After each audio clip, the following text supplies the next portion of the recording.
दोस्तों नमस्कार।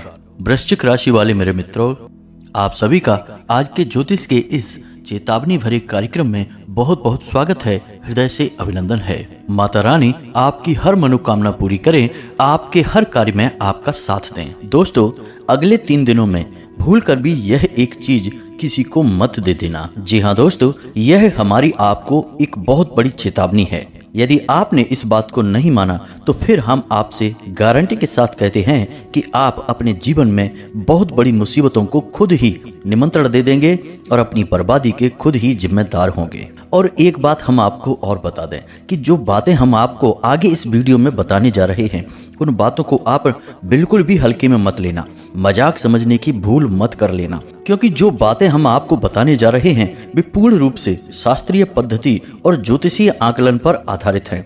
हमने आपकी राशि के ग्रह नक्षत्रों का अच्छी तरह से अध्ययन किया है और इसी गहरे अध्ययन के बाद जो जरूरी बातें, बेहद ही आवश्यक बातें बाहर निकल कर आई हैं, बस उन्हीं बातों को हम आपको इस वीडियो में बताने जा रहे हैं। तो बस पूरे विश्वास के साथ ठंडे दिमाग से एकांत में बैठकर इस वीडियो को देखें और हर एक बात को समझने का प्रयास करें।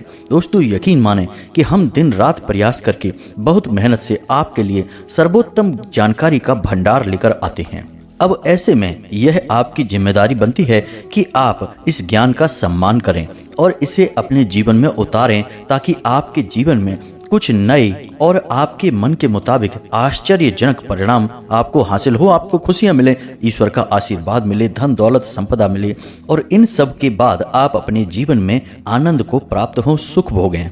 तो अब इतनी बातों के बाद हम यह समझते हैं कि आपके मन में निश्चित तौर पर यह प्रश्न तो अवश्य आ रहा होगा कि आखिर ऐसी कौन सी चीज है जिसको किसी को देने मात्र से ही आपके जीवन में बर्बादी का आगमन हो जाएगा। और दूसरी बात यह है कि इस चीज के पीछे ऐसा कौन सा विधान जुड़ा हुआ है, यानी कि इस जानकारी का स्रोत क्या है, कौन सा ग्रह, कौन सा नक्षत्र, कौन सा ऐसा योग है जो आपको इस चीज के लेन देन से रोक रहा है। तो दोस्तों, आप चिंता न करें, हम आगे वीडियो में आपको हर एक बात पूरे विस्तार के साथ बताने जा रहे हैं और जब यह वीडियो समाप्त होगा तो हम गारंटी देते हैं कि आप निश्चित तौर पर संतुष्ट होंगे। आपके मन को बहुत ही अच्छा लगेगा, आपको पता चल जाएगा कि आपने अपना समय खराब नहीं किया है, आपको बेहतरीन ज्ञान हासिल हुआ है। अब आप अपने जीवन को बदलने में पूर्ण रूप से सक्षम हैं। तो चलिए बिना समय गवाए आज के इस बेहद ही महत्वपूर्ण और ज्ञानवर्धक वीडियो को शुरू करते हैं।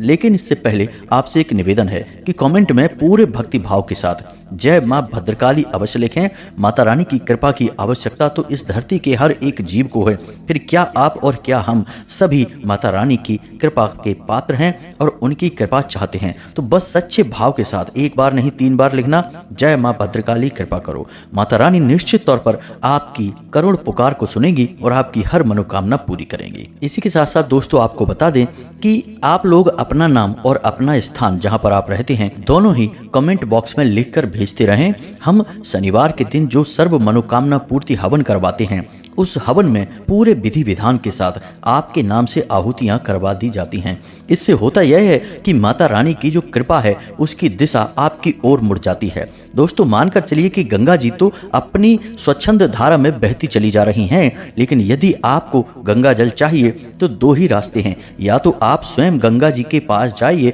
और जल भरकर ले आइए, स्नान भी कराइए, और दूसरा रास्ता यह है कि गंगा जी कुछ ऐसी विशेष कृपा करें कि वे स्वयं अपनी छोटी सी एक धारा आपकी ओर मोड़ दें और आपके जीवन को धन्य बना दें। तो अब गंगा जी चाहे अपनी धारा मोड़ें या ना मोड़ें दोस्तों, लेकिन मां भद्रकाली की कृपा की धारा आपकी ओर अवश्य ही मुड़ जाएगी, ऐसी हमारी आस्था है और वर्षों की हमारी तपस्या और साधना का विश्वास है। जिन लोगों ने अपने नाम और स्थान लिखकर भेजे हैं और जिनके नाम से आहुतियां हो चुकी हैं, उन लोगों के भी कमेंट बॉक्स में ऐसे कमेंट आते हैं कि उनके जीवन में राहत आनी शुरू हो गई है, उनके जीवन से परेशानियां कटनी शुरू हो चुकी हैं। तो दोस्तों, सभी के जीवन में माता रानी की पूरी कृपा हो, सबका उद्धार हो, बस इसी कामना के साथ इस महत्वपूर्ण वीडियो को आगे बढ़ाते हैं और आपको बताते हैं कि इस एक चीज का लेन देन आपको भूल कर भी नहीं करना है। अब दोस्तों, हम आपको बताएं कि जैसे कि किसी एक चीज के या किसी एक कार्य के करने से यदि जीवन में बर्बादी आती है और जब ग्रहों का कुछ योग बनता है तो बौद्धिक क्षमता भी बदल जाती है, यानी कि आदमी उसी कार्य की ओर आकर्षित होता है जो उसे बर्बादी की राह पर ले जाएगा। इसीलिए शायद हमारे बड़े बुजुर्गों ने ऐसा कहा है कि विनाश काले विपरीत बुद्धि, क्योंकि इंसान की बुद्धि जब विपरीत होगी तभी तो वह विनाश काल में प्रवेश करेगा। तो मानकर चलिए कि आपको किसी चीज के लेन देन के लिए रोका जा रहा है और आपके ग्रहों की चाल यह कह रही है कि यदि यह चीज आपसे दूर जाएगी तो आपके जीवन में बर्बादी आएगी। तो आप निश्चित तौर पर यकीन मानिए कि फिर ऐसे योग भी बनेंगे जो आपको उस चीज के लेन देन के लिए मजबूर करेंगे। ऐसी परिस्थितियों का निर्माण होगा कि आपको मजबूरी में उसका लेन देन करना होगा। इसी को कहते हैं परीक्षा की घड़ियां। अब जो इंसान इस विषय को समझता है, इनकी गंभीरता को जानता है, वह तो संभल कर चलता है और अपने ऊपर नियंत्रण रखता है, और जो नहीं समझता वह भूल कर जाता है। फिर उसकी मेहनत का उसे फल मिलना बंद हो जाता है और इसी को बुरे समय की शुरुआत भी कह देते हैं। इसी प्रकार आपने कई बार लोगों को सुना होगा कि जीवन में सब कुछ अच्छा चल रहा था, फिर अचानक पता नहीं क्या हो गया कि सारी परिस्थितियां बदलनी शुरू हो गईं। यानी कि काम धंधे व्यापार में भी गिरावट आती चली गई और रिश्ते नातों में भी उथल पुथल होनी शुरू हो गई। अब यह सब दोस्तों आपकी आर्थिक स्थिति से ही जुड़ा हुआ होता है। आप यकीन मानिए कि चाहे घर का चैन सुकून हो, सुख समृद्धि हो, दुनियादारी के सारे रिश्ते नाते हों, सब कहीं ना कहीं मूल में जाकर आपके अर्थ, आपके धन, आपकी आवक से ही जुड़े हुए हैं। इसी वजह से जो लोग बेरोजगारी का दंश भोग रहे हैं, उनसे दुनिया किस प्रकार बर्ताव करती है, किस प्रकार उनका शोषण किया जाता है, मजाक उड़ाया जाता है, आप अच्छी तरह से यह बात समझते हैं। यानी कि आपके पास यदि माता लक्ष्मी की कृपा है तो आपको सारी दुनिया नमस्कार करती है, आपके आगे पीछे घूमती है, और यदि आप कंगाल हैं, आपके पास फूटी कौड़ी भी नहीं है, तो कोई भी रिश्ता नाता या फिर कोई भी सगा संबंधी आपके लिए खड़ा नहीं होना चाहता है। आपके साथ बात करना भी लोगों को समय की बर्बादी लगती है। तो बस दोस्तों, हम यही चाहते हैं कि आपके जीवन में इस प्रकार का समय कभी भी नहीं आए। हालांकि पहले आपने अपने जीवन काल में कई बार इस प्रकार का समय देखा है जब आप पूरी तरह से कंगाल हो चुके थे, लेकिन अब आपके जीवन में ऐसा समय नहीं आना चाहिए। इसलिए पल प्रतिपल की आपको जानकारी देने का प्रयास करते हैं। हर एक ग्रह नक्षत्र की बदलती चाल के बारे में आपको ज्ञान देने की कोशिश करते हैं। अब आपको यह बात समझनी चाहिए दोस्तों कि आज जो ग्रह आपके लिए अच्छे फल दे रहा है, हो सकता है कि 2 दिन बाद उसी ग्रह का आपके ऊपर कोई प्रभाव ना पड़े और कोई नकारात्मक ग्रह यानी क्रूर ग्रह आपकी राशि में कुछ इस प्रकार से गोचर करने लगे कि आपको नकारात्मक परिणाम प्राप्त होने लगे। तो अब हर एक ग्रह का अपना एक विशेष उपाय होता है, विशेष स्वभाव होता है। यदि आप समझते हैं कि यह परिवर्तन किस प्रकार चल रहा है, गोचर किस प्रकार हो रहा है, तो आप उसी के अनुसार जीवन में छोटे छोटे बदलाव करते जाएंगे, कुछ उपाय करते जाएंगे, तो आपको नकारात्मक क्रूर ग्रहों का ज़्यादा प्रभाव नहीं पड़ेगा। यानी आपके जीवन में बाधाएं बहुत कम आएंगी, जीवन सुचारू रूप से चलता रहेगा। अब ऐसे में कुछ लोग यह कहेंगे कि हम इन सब फालतू की बातों को नहीं मानते हैं, हम तो केवल अपने आप में रहते हैं और हमें अपने जीवन में पता है क्या करना है क्या नहीं करना है। दोस्तों, ये वही लोग होते हैं जिन्हें ना तो धर्म के बारे में पता है, ना ही ईश्वर के बारे में पता है, और ना ही ज्योतिष शास्त्र के बारे में एक शब्द भी पता है। क्योंकि यदि इन्हें इन सब चीज़ों के बारे में ज्ञान हो, इनकी महात्म को ये समझें, तो निश्चित तौर पर ये इनका प्रयोग करना भी जाने। नहीं तो आप विचार करके देखिए कि पुराने जमाने के राजा महाराजा अपने पास मंत्री, ज्योतिषाचार्य और प्रकांड विद्वानों को क्यों रखा करते थे, पंडितों को क्यों रखा करते थे? क्योंकि वे अपने जीवन में तरक्की करना चाहते थे, अपने राजपाट को हमेशा बनाकर रखना चाहते थे। अब ऐसे में जो राजा ऋषि मुनियों का सम्मान करना भूल जाते थे, अपने गुरुओं का, ज्योतिषाचार्यों का, पंडितों का अपमान करते थे, वे मिट्टी में मिल जाया करते थे। तो इन सब बातों का दोस्तों बहुत अधिक महत्व है। बस आपके मानने से ही सारे परिवर्तन होने शुरू हो जाएंगे, क्योंकि आप मानेंगे तो आप जानेंगे, और अगर जानेंगे तो आप बदलाव के लिए उपाय और प्रयास करना शुरू कर देंगे, और यहीं से आपके जीवन में परिवर्तन होना शुरू हो जाएगा। दोस्तों, इन सारी बातों को हम आपसे इसलिए बताते हैं ताकि आपके मन में भूल कर भी, गलती से भी विष का वास ना हो जाए। जी हाँ दोस्तों, विष का वास यदि मन में हो गया तो वहम का भूत दिमाग पर चढ़ जाता है। फिर इंसान को हर जगह केवल और केवल गलतियां, त्रुटियां, नकारात्मकताएं दिखाई देती रहती हैं। इसलिए विश्वास करिए, ये सारी जो आसपास हमारी व्यवस्थाएं बनाई गई हैं हमारे पुरखे पूर्वजों के द्वारा, वे हमारे जीवन को सरल बनाने के लिए हैं। अब आप दोस्तों ध्यान से समझिए, जो बातें हम आपको बताने जा रहे हैं वे बेहद ही महत्वपूर्ण हैं। दोस्तों, हम अपने जीवन में सामाजिक वातावरण में रहते हैं और लेन देन करना एक स्वाभाविक प्रक्रिया है। बिना लेन देन के काम चलता भी नहीं है। लेकिन दोस्तों, इस प्रक्रिया का अनुसरण करते करते हम यह भूल जाते हैं कि कुछ चीज़ें ऐसी होती हैं जिनका लेन देन गलती से भी नहीं करना चाहिए। शास्त्रों में इनके लेन देन को बाधित माना गया है, यानी कि मना किया गया है। तो कुछ चीज़ें हैं जिनके बारे में आज हम अभी आपको बताने जा रहे हैं। उसके बाद उस मुख्य चीज़ का जिसका एक विशेष ग्रह गोचर से संबंध है उसके बारे में आपको बताएंगे। अब ज्ञान संपूर्ण हो तो जीवन में बड़े बदलाव ला सकता है। आधे अधूरे ज्ञान से जीवन में बदलाव लाने के बारे में सोचना बिल्कुल वैसा ही है जैसे बिना पतवार वाली नाव के सफर करने के बारे में सोचना। तो दोस्तों सुनिए ध्यान से। सबसे पहली चीज कि आपको नमक किसी को भी नहीं देना है, यानी बाहर के इंसान को नमक नहीं देना है। यदि कोई बाहर का इंसान आपसे यह कहता है कि थोड़ा नमक दे दीजिए, हमारे घर में ख़त्म हो गया है, तो आप उसे किसी भी प्रकार से टाल दीजिए, लेकिन नमक का लेन देन मत करिए। अब ऐसा क्यों दोस्तों? तो दोस्तों, नमक के अंदर दो खूबियाँ होती हैं। शास्त्रों में बताया जाता है कि नमक को माता लक्ष्मी का प्रतीक माना जाता है, इसीलिए नमक को कभी जमीन पर गिरने नहीं दिया जाता है। जमीन पर नमक का गिरना अपशगुन माना जाता है। दूसरा कि नमक के अंदर एक विशेष खूबी पाई जाती है कि यह नकारात्मक शक्तियों को सोख लेता है।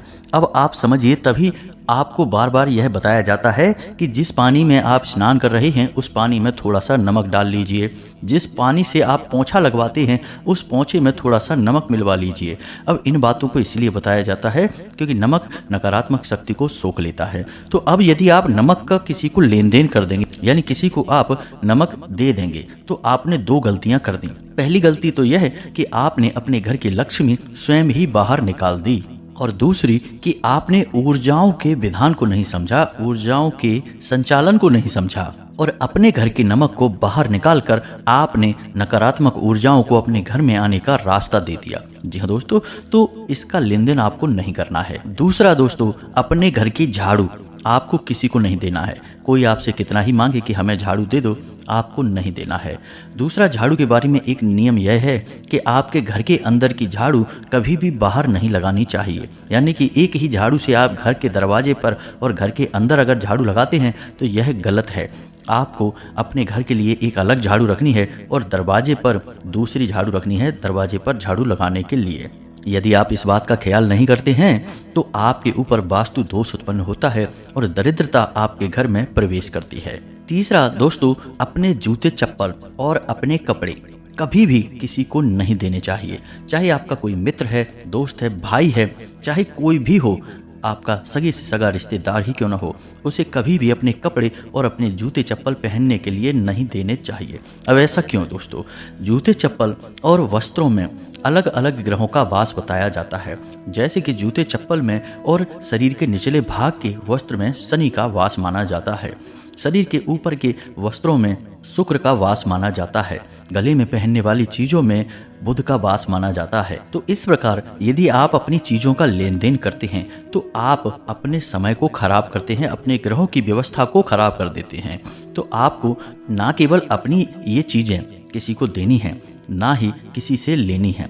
घड़ी के बारे में भी आपको इसी बात का ख्याल रखना होगा। अपनी घड़ी आपको किसी को भी पहनने के लिए नहीं देनी है और किसी और की घड़ी भी आपको पहनने के लिए नहीं लेनी है। घड़ी, जूते चप्पल और कपड़े में विशेष ऊर्जाओं का वास होता है क्योंकि ये इंसान के शरीर के सबसे नज़दीक होती हैं और इंसान की खुद की आत्मिक ऊर्जा इसमें समाहित हो जाती है। इसीलिए तो आपने देखा होगा कि जब कोई इंसान मृत हो जाता है तो उसके अंतिम संस्कार के बाद उसके द्वारा प्रयोग किए जाने वाले कपड़े और चीजें उस घर में नहीं रखी जाती हैं, उनका भी विसर्जन कर दिया जाता है ताकि उस इंसान की ऊर्जा जो उन चीजों और वस्त्रों में समाहित है उसका भी विसर्जन हो जाए। अब इसी प्रकार दोस्तों, आपको शाम के समय ख्याल रखना है, सफ़ेद रंग की कोई भी वस्तु किसी को नहीं देनी है। जैसे दूध, दही, शक्कर या फिर कोई सफ़ेद रंग का वस्त्र किसी को नहीं देना है। कोई मांगने आए तब भी उसे नहीं देना है क्योंकि यह समय शुक्र को समर्पित होता है और सफ़ेद रंग की चीज़ों का संबंध शुक्र से माना जाता है। यदि आप इन चीज़ों का इस समय पर लेन देन कर देते हैं, यानी किसी को दे देते हैं, तो आपको शुक्र के दुष्परिणाम देखने को मिलते हैं। आपके घर में क्लेश हो जाता है, आपका दाम्पत्य जीवन भंग हो जाता है, और आपके जीवन में जो शांति और सुकून कायम थी वह गायब हो जाती है। आपको मानसिक पीड़ाएं और यातनाएं मिलनी शुरू हो जाती हैं। यानी कहने का मतलब यह है कि आपके जीवन में जो आनंद प्राप्ति हो रहा था, सुख मिल रहा था, वह खत्म हो जाता है, समाप्त हो जाता है।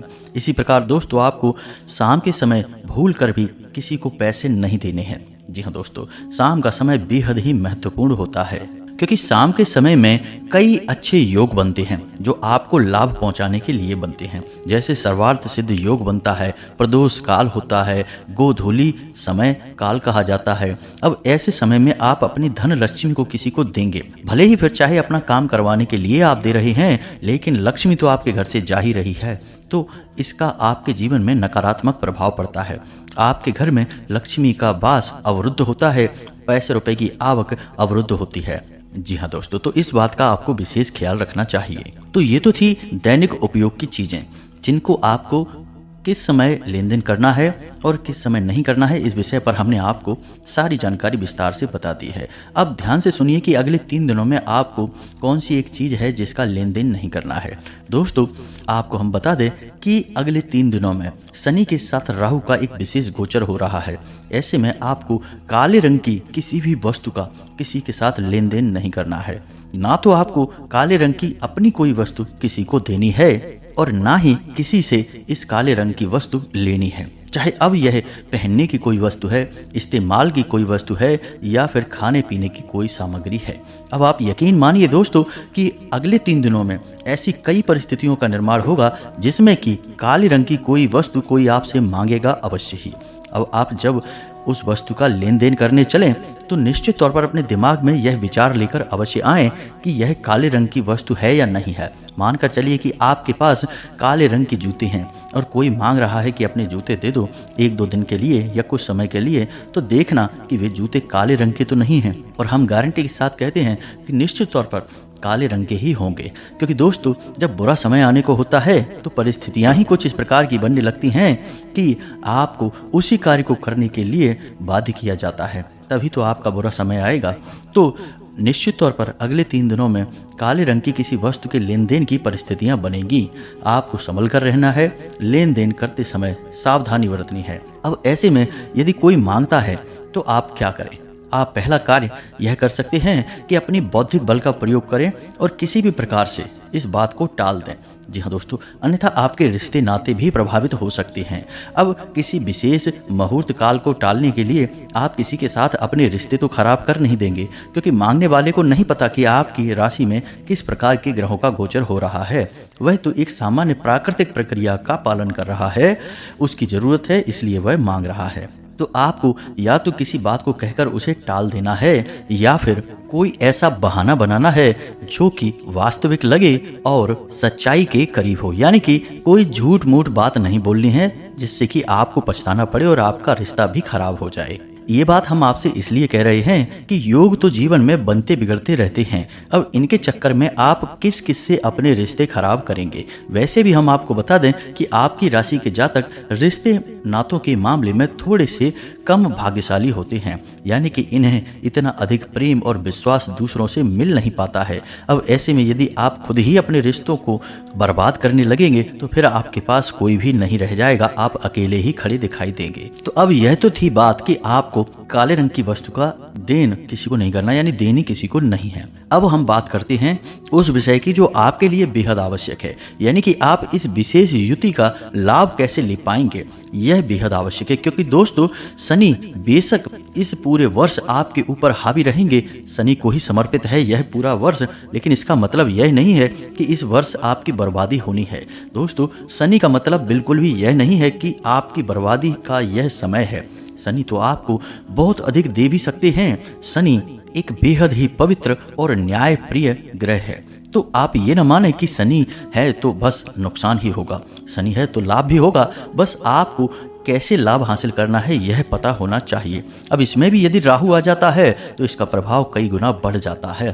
तो अब आप ध्यान से समझिए, एक ऐसा गुप्त और बहुत ही शक्तिशाली उपाय आपको बताने जा रहे हैं जिसे आपको प्रयोग अवश्य करना चाहिए। कम से कम अगले 7 दिनों तक आपको इसका प्रयोग अवश्य करना चाहिए। इस उपाय के प्रयोग से होगा यह कि शनि जो कि आपको कहीं ना कहीं हानि पहुंचाने का वातावरण तैयार कर रहे हैं वे आपके लिए सकारात्मक हो जाएंगे। और एक बार जब शनि सकारात्मक हो गए तो राहु को निश्चित तौर पर आपको लाभ देना ही होगा। तो हम गारंटी देते हैं कि आपने यदि इस उपाय को करना प्रारंभ किया आज अभी से, इसी वक्त से जब आप इस वीडियो को सुन रहे हैं, तो आप देखेंगे कि अगले 3 दिनों में आपको आकस्मिक धन लाभ होगा, आकस्मिक मान सम्मान में लाभ हासिल होगा, यानी मान सम्मान बढ़ेगा। यानी कहीं ना कहीं से आपको आकस्मिक एक ऐसी खबर अवश्य ही प्राप्त होगी जिससे कि आपको बहुत अच्छा लगेगा। आपको लगेगा कि आपका जीवन सफल हो गया, जीवन में आनंद प्राप्ति शुरू हो गई है। जी हाँ दोस्तों, तो अब ध्यान से सुनिए, यह उपाय बहुत ही कारगर है। तो आपको क्या करना है कि एक काले रंग की कपड़े की पोटली लेनी है। जी हाँ दोस्तों, आज से ही आप इस उपाय को करना शुरू करिए दोस्तों, अन्यथा कल से तो आप निश्चित तौर पर करना और आप देखेंगे कि चमत्कार होंगे। तो ध्यान से सुने, आपको काले रंग की कपड़े की पोटली लेनी है। कपड़ा कोरा होना चाहिए दोस्तों, और उस पर जो लपेटेंगे आप वह धागा भी काला होना चाहिए। अब उस कपड़े की पोटली में आपको क्या रखना है, ध्यान से सुनिए। उस कपड़े में आपको काली उड़द की दाल, जी हाँ दोस्तों, 8 मुट्ठी गिनकर भरनी है। जी हाँ दोस्तों, 8 मुट्ठी काली उड़द की दाल रखनी है और एक लोहे का कड़ा यानी कि छल्ला आपको उसमें रखना है और उसे आप लपेट लें, एक पोटली का रूप दे दें। अब आप देखें कि आपके आसपास शनिदेव का कोई मंदिर है या नहीं। यदि मंदिर है तो उस मंदिर में आपको उसे दान दे आना है। ऐसा आपको 7 दिन तक लगातार करना है, यानी जब से आप इसे प्रारंभ करेंगे तब से लगातार 7 दिनों तक यह उपाय आपको करना है। और यह उपाय आपको शाम के समय करना होगा, यानी सूर्यास्त के बाद। अब ऐसे में कुछ लोग यह कहेंगे कि हमारे आसपास शनिदेव का कोई मंदिर ही नहीं है, तो इन लोगों के लिए हमारा कहना यह है कि आप यह दाल हनुमान जी के मंदिर में भी दे सकते हैं। जी हाँ दोस्तों, यदि आप हनुमान जी के मंदिर में यह दाल का दान करेंगे तब भी शनिदेव बेहद प्रसन्न होते हैं। अब एक बात हम आपको बताएं कि जो लोग हनुमान जी का पूजन सच्चे मन से करते हैं, शनिदेव उनसे वैसे ही बहुत प्रसन्न रहते हैं, क्योंकि शनिदेव के ऊपर हनुमान जी का एक बहुत बड़ा दायित्व है। हनुमान जी ने जिस प्रकार रामायण में उनकी मदद की थी, रावण के यहाँ से उन्हें बचाया था, उसी प्रकार शनिदेव ने भी उन्हें वचन दिया था कि वे हमेशा हनुमान जी के साधकों की मदद करेंगे, उन्हें कभी हानि नहीं पहुंचाएंगे। तो यह एक छोटा सा उपाय है। आप हनुमान जी के मंदिर भी जा सकते हैं और इस दाल को दान कर सकते हैं। इस दाल में एक लोहे का कड़ा भी रखा हुआ है, जब आप दान करें तो यह बता अवश्य दें। 7 दिनों तक इस उपाय को करिए और चमत्कारी परिणाम देखिए दोस्तों। जहां शनि आपको परेशान करने वाले थे, वहीं अब शनि आपके पक्ष में होंगे और ऐसा जबरदस्त लाभ आपको पहुंचाएंगे कि आप भी चौंक जाएंगे। इस उपाय की महिमा लाल किताब में खूब बताई गई है दोस्तों।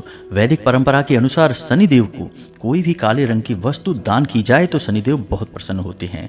तो यह उपाय शनिदेव के महात्म को बताता है, वैदिक परंपरा को बताता है, और इस उपाय के कर लेने मात्र से शनिदेव के भयंकर से भयंकर दोष से जातक मुक्त हो जाता है। तो आप भी इस उपाय को करिए और फिर हमें कमेंट करके बताना कि आपके जीवन में कोई बदलाव आया कि नहीं आया, आपको कोई अच्छी खबर प्राप्त हुई या नहीं हुई। हम बेसब्री से इंतजार करेंगे कि आपके ऊपर इस उपाय ने किस प्रकार से कार्य किया है। दोस्तों, हमें पूर्ण विश्वास है, 100% हमें इस उपाय के ऊपर पूरा विश्वास है कि यह आपको बहुत अच्छी खबर दिलाएगा, आपको बहुत बड़े लाभ दिलाएगा। इसी के साथ साथ दोस्तों, यदि आपके मन में कोई प्रश्न उठता है इन बातों को लेकर तो आप कमेंट करके पूछें, हम आपके प्रश्नों के जवाब देने की पूरी कोशिश करेंगे।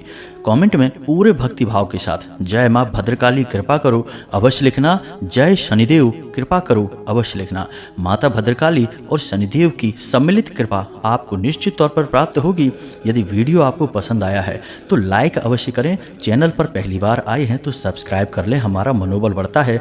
बंधुओं, आपके प्रेम और विश्वास से ही हम यहाँ तक आ गए हैं, आगे भी जाएंगे। हमें पूरा विश्वास है आपका प्रेम हमें इसी प्रकार मिलता रहेगा। मिलते हैं अगले ज्ञानवर्धक वीडियो में, तब तक के लिए धन्यवाद। जय माता की।